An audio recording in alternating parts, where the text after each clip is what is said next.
Hello everyone, welcome to all of you on the YouTube channel of Prince Civil Services. Guys, my name is Anuj Kumar Sharma और बच्चों आज के इस session में हम लोग मौर्य साम्राज्य का डिस्कशन करेंगे एमसीक्यू के माध्यम से। किसके माध्यम से? एमसीक्यू यानी कि मल्टीपल चॉइस क्वेश्चन के द्वारा हम लोग इस मौर्य एम्पायर को समझने का प्रयास करेंगे। चलिए बच्चों स्टार्ट करते हैं अपना सेशन। लेकिन स्टार्ट करने से पहले आप लोगों के लिए एक इम्पोर्टेंट इंफॉर्मेशन बच्चों कि इंडिया का ये एकमात्र ऐसा कॉलेज है जहां पर आपको प्रिंस कॉलेज, जहां पर आपको बीए, बीएससी, बीकॉम के साथ साथ आईएएस और आरएएस की तैयारी भी कराई जाती है। यानी कि जिस दिन आपकी ग्रेजुएशन कंप्लीट होगी उस दिन लगभग 80% सिलेबस आपका कंप्लीट हो जाएगा। बाकी की अदर इंफॉर्मेशन के लिए आप इस हेल्पलाइन नंबर पे कॉल कर सकते हैं। इसके साथ साथ आप प्रिंस सिविल सर्विसेज के सोशल मीडिया प्लेटफॉर्म से भी कनेक्ट हो सकते हैं ताकि आपको न्यू इंफॉर्मेशन लगातार मिलती रहे। क्लियर? तो चलिए बच्चों स्टार्ट करते हैं आज के सेशन का सबसे पहला सवाल। सबसे पहला सवाल है, निम्न में से किन ग्रंथों में मौर्यों को शूद्र माना गया है?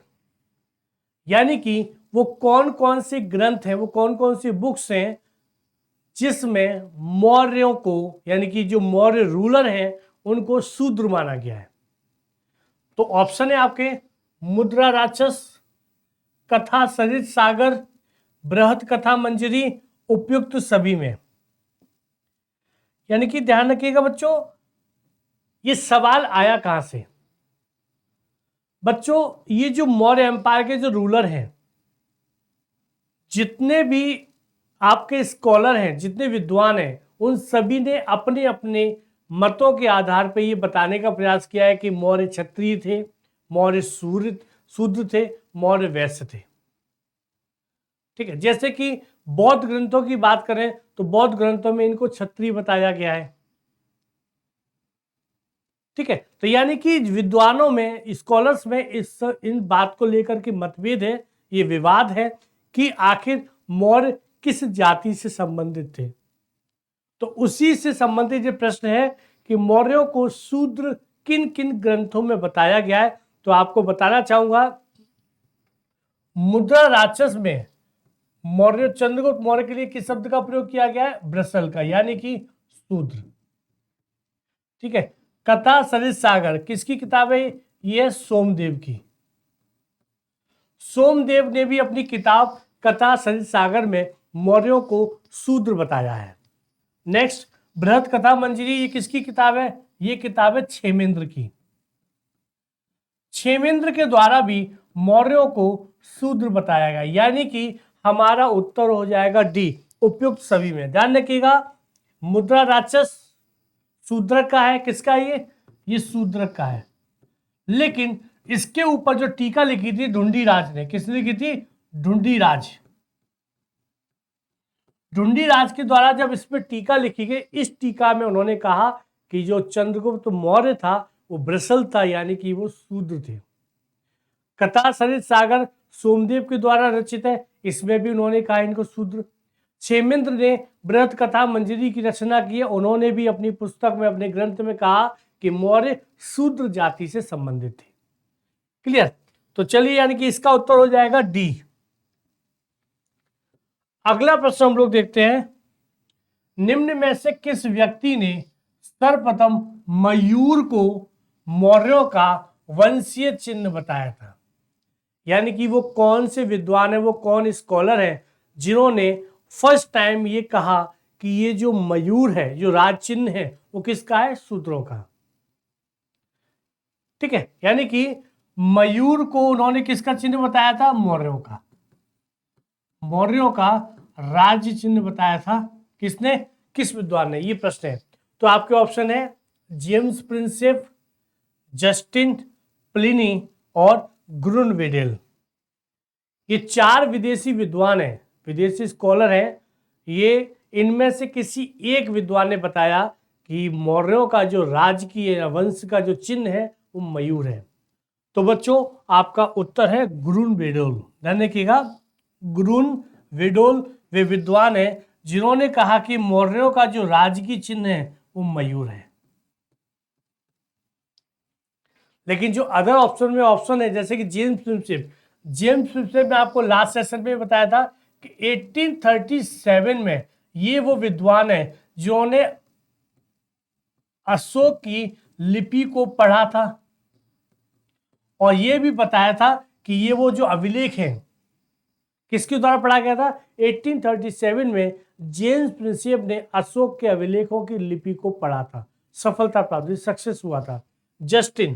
जस्टिन वो यूनानी इतिहासकार है जिसने कहा था कि चंद्रगुप्त मौर्य ने 6 लाख की सेना से पूरे भारत को रौंद डाला था।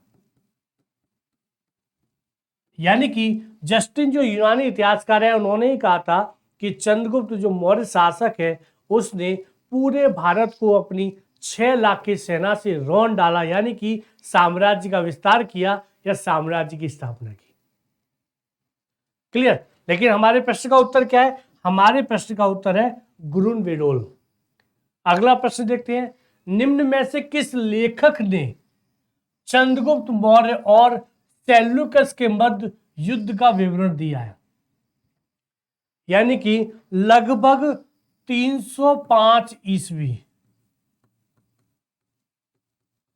ठीक है, ध्यान रखिएगा, लगभग 305 ईस्वी यानी कि 305 बीसी में एक वॉर हुआ था किस किस के बीच में? मौर्य एम्पायर के रूलर चंद्रगुप्त मौर्य और यूनानी रूलर सेल्यूकस के बीच में। सेल्यूकस सेनापति था सिकंदर का। इन दोनों के बीच में साम्राज्य विस्तार को लेकर के युद्ध हुआ था। कब हुआ है? 305 ईसा पूर्व में। सॉरी, ईस्वी नहीं, ईसा पूर्व।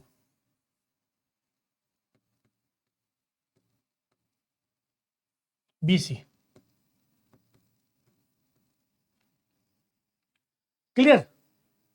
तो ये जो विवरण है, ये जो पूरा इसके बारे युद्ध के बारे में जो किसके द्वारा बताया गया है? ऑप्शन है आपके स्ट्रेबो, डायोडोरस, एरियन, एपियानस। यानी कि वो कौन सा विद्वान है जिसने सबसे पहले बताया कि 305 बीसी में चंद्रगुप्त मौर्य और सेल्यूकस के बीच में साम्राज्य विस्तार के लिए एक युद्ध हुआ था? तो बच्चों ऑप्शन है आपका एपियानस। एपियानस वो विद्वान है, वो लेखक है, वो इतिहासकार है जिन्होंने ये बताया था कि चंद्रगुप्त मौर्य और सेल्यूकस के बीच में 305 ईस्वी में ईसा पूर्व में बीसी में युद्ध हुआ था, और इस युद्ध में विजेता चंद्रगुप्त मौर्य को माना जाता है। क्यों माना जाता है? क्योंकि एपियानस ने यह बताया था कि चंद्रगुप्त मौर्य के साथ सेल्यूकस ने अपनी पुत्री हेलेना का विवाह किया, प्लस उसने 3 साम्राज्य एरिया, हेरात, कंधार वाला जो क्षेत्र था वो दहेज में दे दिया था। प्लस इसके बदले में चंद्रगुप्त मौर्य ने 500 हाथी उपहार में यानी कि गिफ्ट में दिए थे। किसको? सेल्यूकस को। कितने? ओनली 500 हाथी दिए थे, एलिफेंट दिए थे।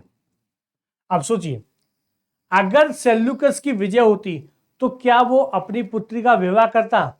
क्या वो दहेज में देता? नहीं देता। इसका मतलब है कि चंद्रगुप्त मौर्य ने डिफीट किया था सेल्यूकस को, और इस डिफीट के बदले में सेल्यूकस ने अपनी पुत्री का विवाह भी किया एज ए ट्रीटी, प्लस उसने एरिया, कंधार, हेरात का क्षेत्र भी किसको दिया था? चंद्रगुप्त मौर्य को दहेज में दिया था। इसके बदले में चंद्रगुप्त मौर्य ने मात्र 500 हाथी उपहार में दिए थे। तो इसका अर्थ है कि चंद्रगुप्त मौर्य की विजय हुई थी।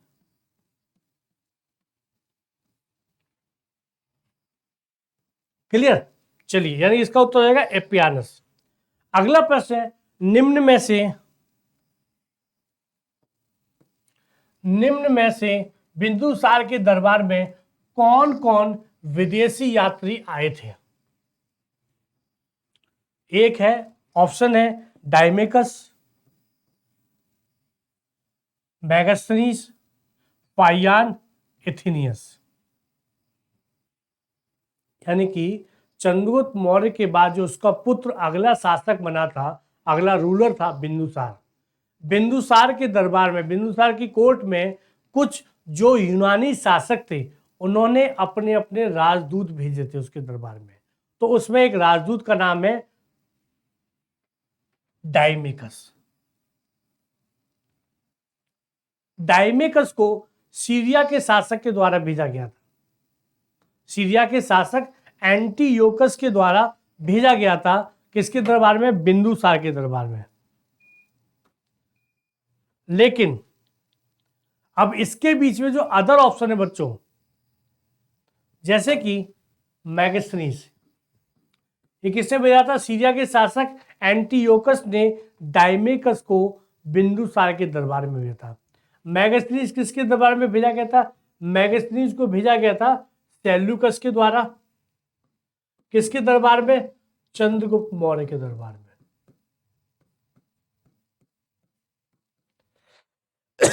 फाहियान गुप्त शासक चंद्रगुप्त द्वितीय के दरबार में। ध्यान रखिएगा, ये मौर्य शासक नहीं है, ये है आपके गुप्त शासक एथेनियस। ध्यान रखिएगा, ये जो एथेनियस, ये जो इतिहासकार हैं, हिस्टोरियन है, इन्होंने अपने ग्रंथ में बताया था कि जो मौर्य शासक बिंदुसार हैं,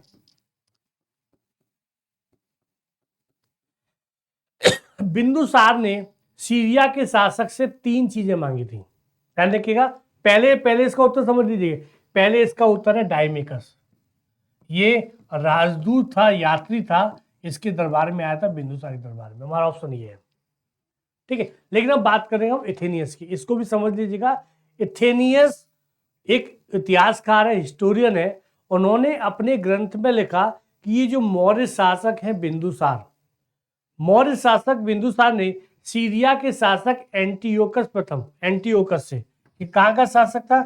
सीरिया का शासक।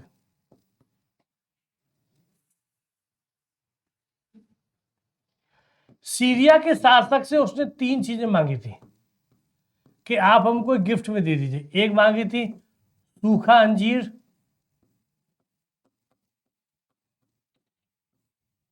दूसरा मदिरा,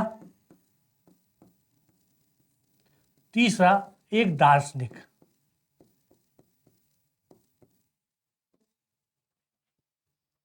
ओके, बिंदुसार ने 3 चीजें मांगी थी सीरिया के शासक एंटीयोकस से कि आप हमको ये 3 चीजें दे दीजिए, सूखा अंजीर, मदिरा और एक दार्शनिक। एंटीयोकस ने सूखा अंजीर दे दिया, मदिरा दे दी, लेकिन दार्शनिक को नहीं भेजा।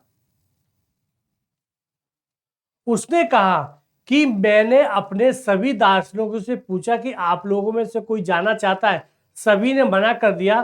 तो उसने कहा कि मैं क्षमा चाहता हूं, चूंकि हमारे राज्य में, हमारे इस यूनानी राज्य में प्रत्येक व्यक्ति की स्वतंत्रता है, प्रत्येक व्यक्ति अपने अधिकारों के लिए स्वतंत्र है, अपने जीवन के लिए स्वतंत्र है। तो मैं किसी पे दबाव नहीं डाल सकता कि आप जबरदस्ती जाइए।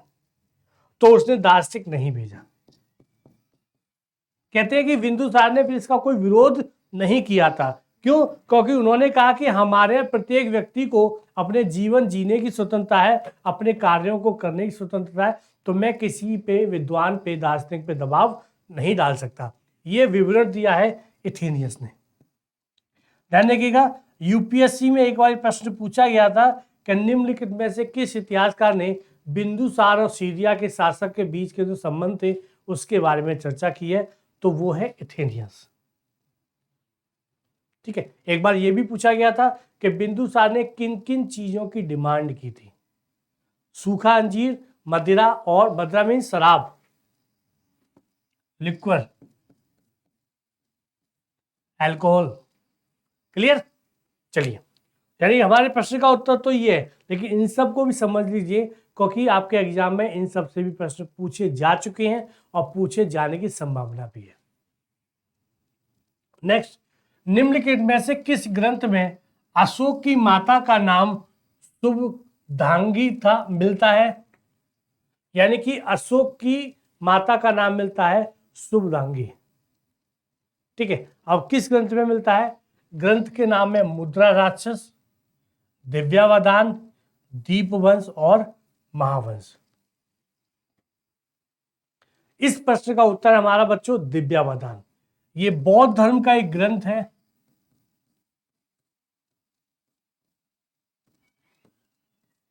बौद्ध धर्म के इस ग्रंथ दिव्यावधान में बताया गया था कि जो अशोक की माता थी वो ब्राह्मण धर्म से संबंधित थी, ब्राह्मण परिवार से संबंधित थी, उसका नाम था शुभदांगी।